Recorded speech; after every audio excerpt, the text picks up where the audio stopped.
Most e-commerce sellers try to do it all. That's why growth stalls. Today, we'll show you how to build a team that scales.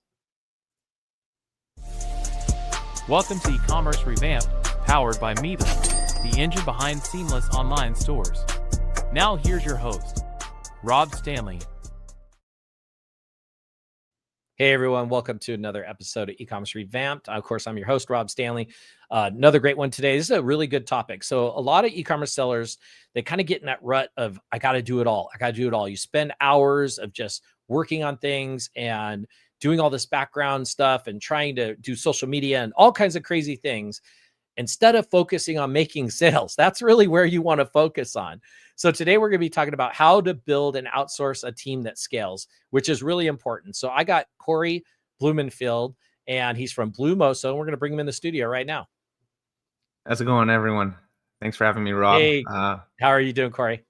I'm good. I'm super excited to talk about outsourcing. You know, I was always one of those people that thought I had to do it all, or I had to bring on a business partner to support me. And then I found the wonderful world of outsourcing, and it's kind of changed my life. Now that's what I talk about every single day. Absolutely. You know, it is very important, especially in the steps of like building a company and as you start to get bigger. And we're going to jump right into, like, I have a first question for you. You know, what are the first steps when moving to a team, like from an individual who's running their company to a team atmosphere? What's kind of those first steps they should take? Honestly, I think back to kind of all the businesses. So before this, I was in the tech space. I'd founded 3 companies, and it was the same mindset. Every time that I was working with a team or a business partner was working with a team, when we'd ask for instruction or when people would ask, it's everything's up here. It's all in my head, right? You know, and there's that mindset that I'm the only one that can do something. So, you know, this time around, when I was starting my new business, something that I realized I needed to do was document everything. And so when it came to outsourcing, when it comes to working with a team, the best thing you can do is document everything. It can't be in your brain. It has to be simple, clear for other people to understand. What you find easy isn't necessarily easy for everyone else, right? Because you're doing this every single day. So I think the first step is getting everything down on paper, getting everything down into Notion, Google, wherever it is, and creating those instructions to help support your team. Absolutely. So Cory, when you mentioned, you know, getting things down, let's talk slightly about that a little bit more. I want to dive a little deeper on that. Loom videos, putting it on paper in text. What have you seen has worked best when it comes to kind of getting that stuff together and those processes together? What have you seen? Any tips or tools, that things you could kind of mention? Yeah, when I'm working with a business owner to start, you know, the first thing I'm always saying, all they will tell me is it's all in their head. So you need to make it easy to get it out of your head. Loom, record, just be natural, record the process. You don't actually have to write everything down. As long as we have a transcript, it's easy to create the operating procedures or SOPs. So I like to use Loom. I like to record all my conversations. Any meeting that I'm having with a client or an individual, I'm recording that, and then I'm summarizing it immediately after. I'm making sure I have a really good template for how I record and break down different processes. So really at the core, and you hit the nail on the head, Loom, tools like that. There's tools like Scribe, I think, that make it easy to take meeting notes, videos, and break them down into processes. Yeah, I think documenting in general is very important. SOPs are very important, especially, you know, sometimes what happens is people start a company, they don't realize it's going to blow up, let's say in the next 3 to 5 years, and they may be looking to exit. When you go to exit, they're going to also be looking for those SOPs, you know, so that way when it transfers from you to the other company or the people in the company, they're able to just kind of look at it and get going. And that is super important. So before I kind of jumped a little ahead, but Cory, let's back up just slightly. Well, that's a whole other topic that I think about every single day, like setting yourself up to scale sell from day one. And we could do a whole show on that, I bet. But absolutely, I think that's the reason I do this, right? The reason why processes are so important is, okay, at the end of the day, one, as a business owner, a business is not the business owner, right? It has to be something greater. You'll never be able to take a vacation. You'll never be able to have free time. You'll never be able to sell it. And so that's how I think about it. So thank you for bringing that up, because that's kind of the why behind it. Absolutely. You just brought up a good point, and that was actually the next question I was going to ask about. When is the right time to kind of outsource? You just said, when you can't take a vacation, is that the time? Or, what have you seen, Cory, working with all these different companies and people on when is the right time to actually start outsourcing and delegating these tasks? I guess there's two schools of thought here, right? Like the first school is when everything just becomes, out of control. Like that's the good problem to have, right? You get to a point where problems actually exist. And then the second piece is day one. I was speaking to a founder. He founded this really big custom made suits company. It's global. And what he was telling me was, early on, well, do you want to build a big business? And I was like, obviously, that's what I'm trying to do. So act like it. And I think, if we're looking at building a business, right? Like, is it ever too early to delegate?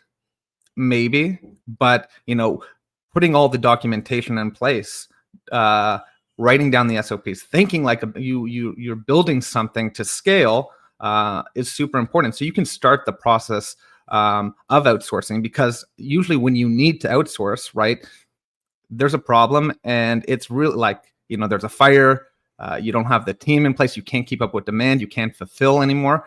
And it might be too late if you don't have the resources in place. So I don't think it's ever too early to start preparing to delegate. For me personally, I think about doing the work up front, understanding a problem, but getting to a point where I'm ready to delegate and having all the materials, the resources in place to start handing it off to folks.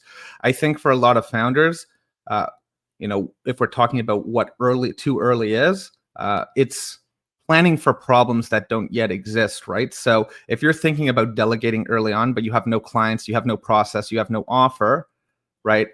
You don't really have a problem that can be delegated. Right. And I don't think handing that off or outsourcing is the right point at that point, because you bring on someone, there's just going to be nothing for them to do. So I think putting summarizing, putting everything in place to delegate when you need to delegate. So the documentation, the processes, that's important to do on day one. But waiting to a point where you have a fulfillment issue or you have too many clients or there's fires that need to be put out, that probably is the best time to delegate. Absolutely. I love how you brought up the whole thing about when you start a business, think big, have that mindset that this is going to be a big business. We see that way too many times happen. And in fact, I've had lawyer friends on here talking about like people that just start a company, they don't trademark, they don't patent, they don't do anything, right?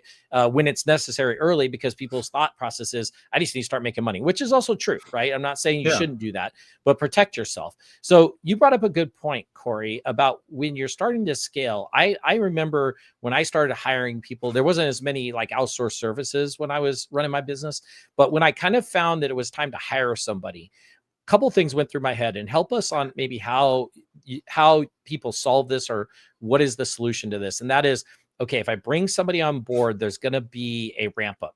I got a speed, the quality, there's going to take a little time. What have you seen, and how have you addressed that when people kind of bring up that whole question of ramping somebody up once they outsource? It's interesting because I think there's two issues that need to be solved here, right? Like for a lot of folks, the biggest challenge with outsourcing and delegation is this mindset that nobody will be able to do something as good as me, right? I'm the only one that's able to do it. And so, ramping up. Okay, so the first thing is that we talked about this, the documentation, having that all there. I think when you do finally decide you want to outsource, you have to make it clear to yourself that you are okay with 80%, right? 80% of the output. Nobody is going to be just like you. They're not going to do things the way that you do it. So when you do start to delegate, when you do start to outsource, you have to fully remove yourself. You have to hand it off, right? You have to create systems in place that allow you to be on top of everything, but not micromanage. So I think it's a lot of mindset here when you are starting to delegate. You have to trust your team.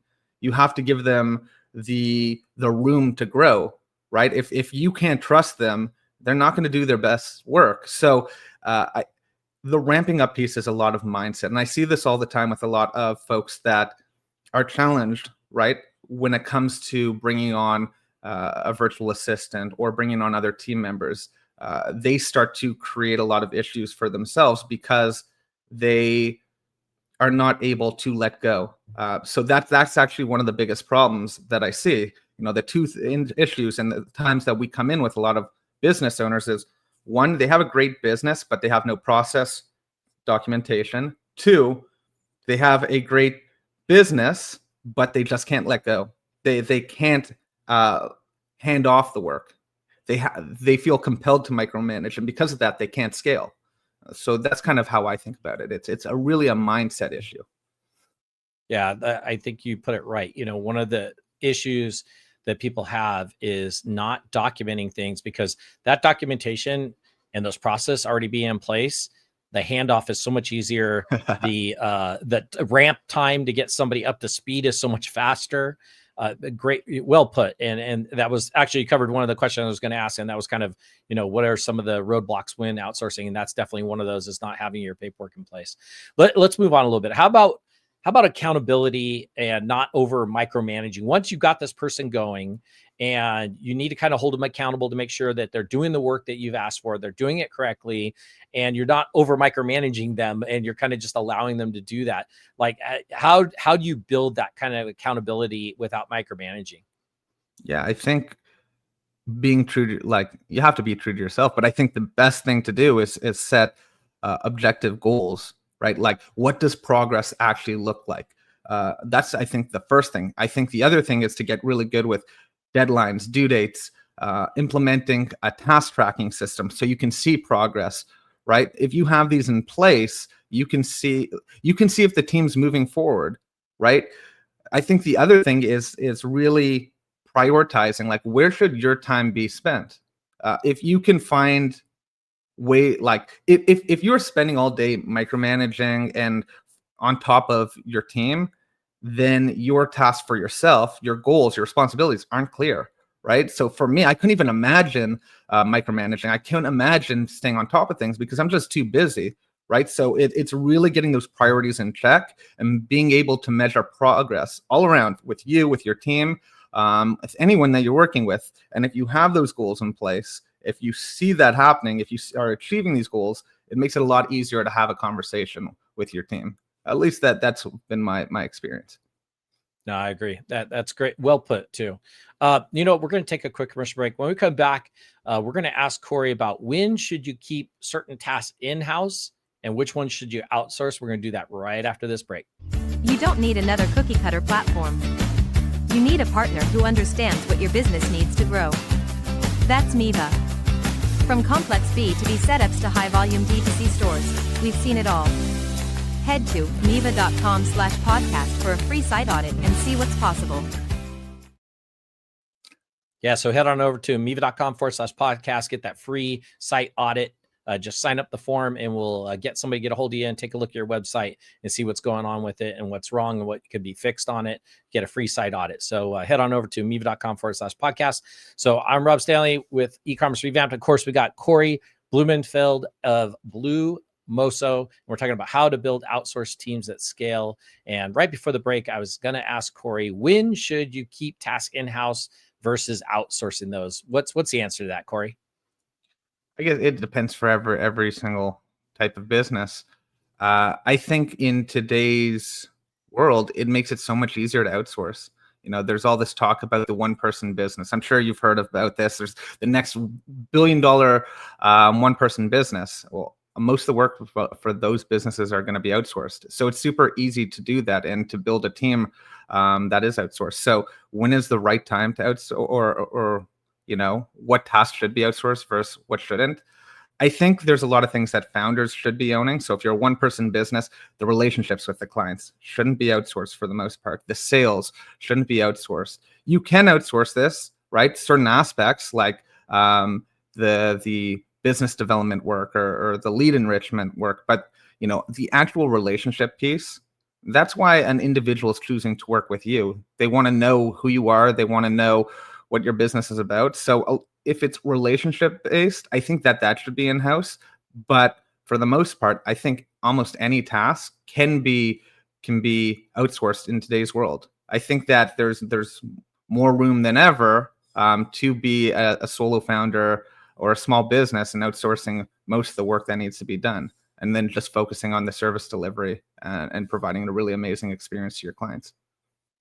I love that answer. There's so many times I've seen people outsource their sales department, and you get these funky emails that you just know are not from the owner. They're maybe not quite grammar correct. And you're just like, this just doesn't make sense, right? Yeah. So I love how you put that. Anything I would say that's out facing, whether it's sales, maybe even some marketing, or some of the marketing in the background can be. But if it's a face of a marketing, you got to definitely have them, available and not outsource that. Great answer to that.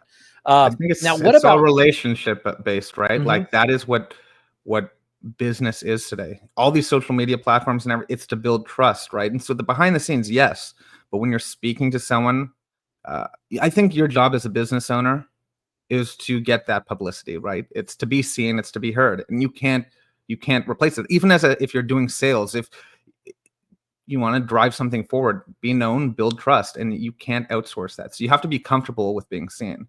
And you can have teams help you be seen, get you in front of those places, but you can't have them do that for you, because it needs to be your voice that people are hearing. Absolutely. Can you imagine if I tried to outsource this podcast? I mean, I've got 20 plus years of experience in e-commerce. It'd be hard to find somebody that has that and understands that, So Cory, transitioning back to, okay, when you're working with this team, you've kind of got your team established. How do you kind of make sure that your team takes ownership in this process, in helping you and being part of that? So how do you create that ownership in a team? Yeah, give them the trust that they deserve, right? If you don't trust them, there's a red flag from day one, right? So trust, super important. Give them goals. Be transparent. Create an open work environment, right? Like, let them know how they're adding value to the business, to the customers. Don't keep them in like a glass box and hide them from everyone. You build loyalty by making them feel like they have the ability to make decisions to push the business forward.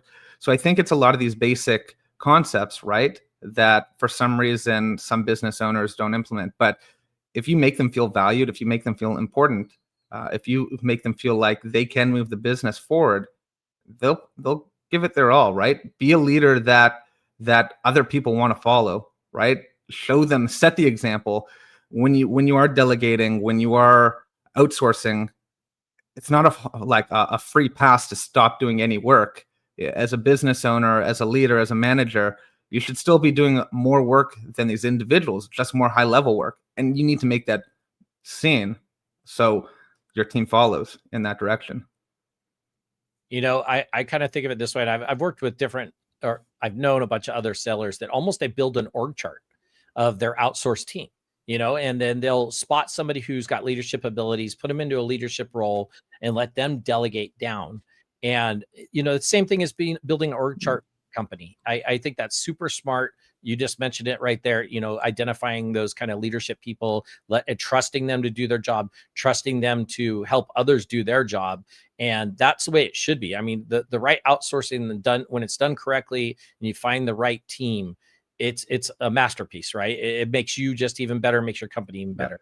What about when it comes to, when you're outsourcing, a lot of people, first thing they think is either India or the Philippines. There is a lot of different outsourcing. It depends what you're looking for. But what about when it comes to culture? When you're dealing with like some of these teams, sometimes there's different holidays in different countries.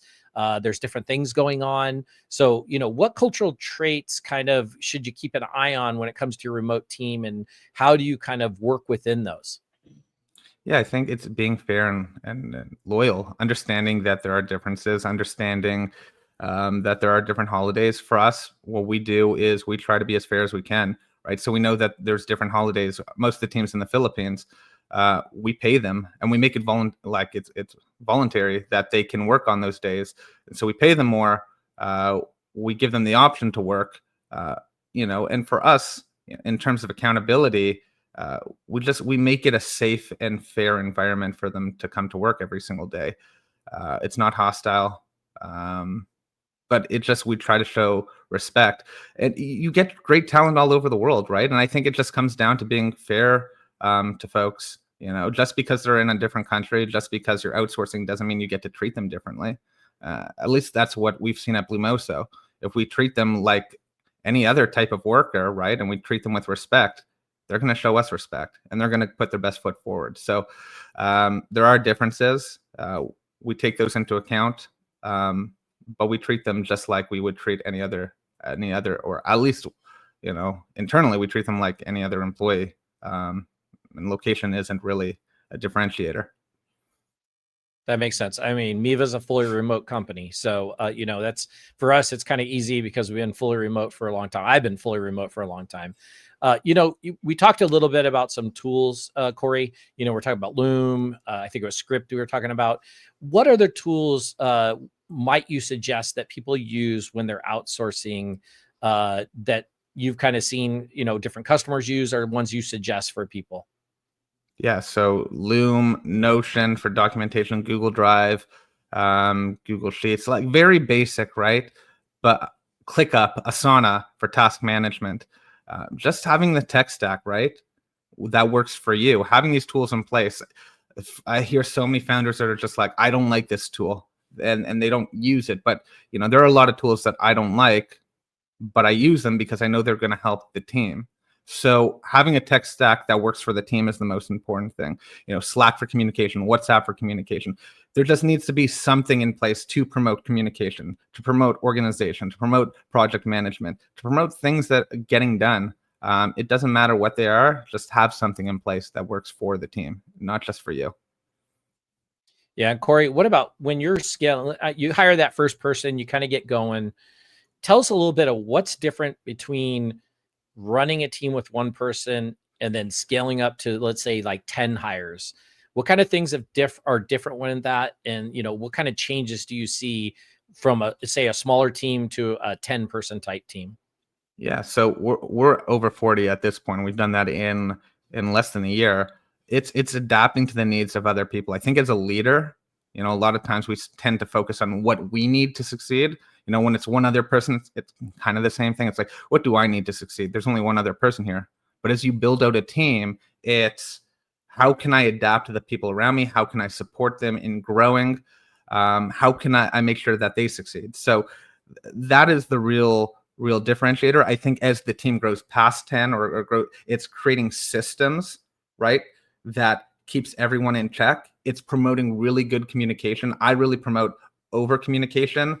I think that's the most important thing. There's data that shows if you repeat things 5 times, that's finally when things start to stick. And so it's repetition, documentation, setting up channels for communication, showing what good communication looks like, and having the tools in place, like you were saying, right, before you start to scale. And so as you scale, things may break, but they won't break as bad as they could. So, we really focus on systems internally to make sure that everyone succeeds. And we are stress testing these systems all the time. And, we're also pushing forward, trying to break things and then finding solutions as they break. I think you brought up a really good point, Cory, and that was about, things breaking and kind of having control of things, and so I have a question for you. I've seen people where sometimes they only need, let's say, a part-time person. Yeah. Now, a lot of times we know that when you get a part-time person, when you outsource, they have other jobs. They have another job they need to do to fill the rest of that day, or depending how many shifts they're working, right? So how do you kind of make sure that as you're kind of growing, that your brand sort of image, brand voice stays the same when you're getting maybe somebody who's a part-timer and you haven't quite got to a full-time position? Or even, let's say, when you go from 1 to 10 people, how do you kind of protect that brand voice and make sure that it stays consistent, as you grow? Yeah, no, great question. This was a gap that we saw in the market and something that we are actively solving, right? And I think it lends itself to our model. These individuals that you're outsourcing to, they need full-time work. Just working 2 hours doesn't make sense. And so, for us personally, what we've built out is a model where we make it easy. We wanted to reduce the barriers, and we understand for individuals just starting out, they don't need as many hours. And maybe as they're scaling up, they need to add more. So it needs to be very simple to bring on folks. So, at BlueMoso, we created a system where you get access to a pool of talented individuals. And, for other folks out there, feel free to steal this because, it works really well. You get an access to a pool of individuals. We make it easy to start with a minimum of an hour, and we allow you to scale up. And we have for all of our VAs, we have kind of like a 3-level system, right? We have an executive team. These are the individuals that are really good at building SOPs, communicating with clients, dealing with the admin stuff. Then we have our team leads that manage the VAs that we work with. These individuals are like project managers. They stay on top of the VAs. They make sure things are getting done. They also communicate with the client and are managed by the executive team. And then we have the VAs who are the executors, right? And between the team leads and the executive team, we help them manage. So we have this really good structure in place for how we communicate with the team and how we communicate with the client. We also make it easy for them to start with a minimum number of hours. And in doing so, right, so in having this structure, we can then also schedule the VAs to work on other accounts, but we also have a really good knowledge base of what the client wants. You mentioned how do we ensure that we're capturing the client's voice? Well, that comes down to the team leads and to the executive team members, making sure that everything is well documented about the client, right? They act as the individuals that manage the client's account. They train the VAs. They make sure everyone has all the information they need to be successful, even if the time with the client is limited. So that's kind of our model, how we do things. But we found that this is a real issue. Like, there's no point of hiring someone when you don't need a full-time, even part-time work. You just need the time that you need, right? And so we remove barriers, and it led to more clients. Perfect. I'm glad you brought that up. We're going to talk about BlueMoso in just a second. But I do have one last question for you. And this is kind of an important one. What is your thoughts on outsourcing to AI versus outsourcing to an actual individual person?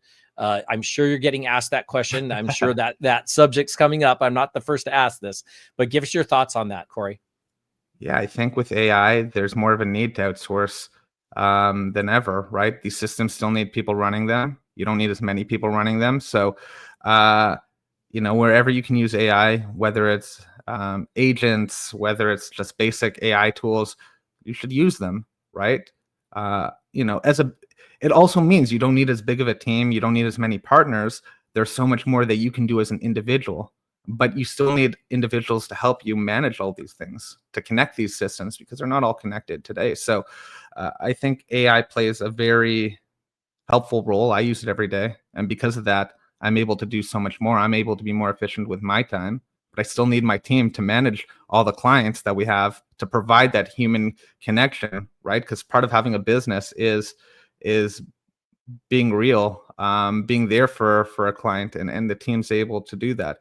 And I think one anecdote that always stands out, I think, I don't know, maybe it was the 70s or the ATM came out or whenever it came out, and all the bank tellers were scared, oh, we're going to lose our jobs. And, you look at today, there's more bank tellers than there ever were. So even with AI, I don't think it's going to replace all workers. I think it's going to create different roles, different opportunities for folks, and you have to adapt to that. And that's what our team's doing right now. We're adapting to the rules that people need, and we're leveraging AI to make people more efficient. I love the ATM analogy. That was perfect. I mean, I'll use an ATM when the line's too big inside. Otherwise, I prefer to go inside, right? Because there's just things you can't talk to an ATM and tell it. Listen, everybody. So I want Cory to go ahead and give us a whole explanation of BlueMoso, what kind of service you guys offer, how to get a hold of you. Cory, tell everybody about BlueMoso and what you guys do.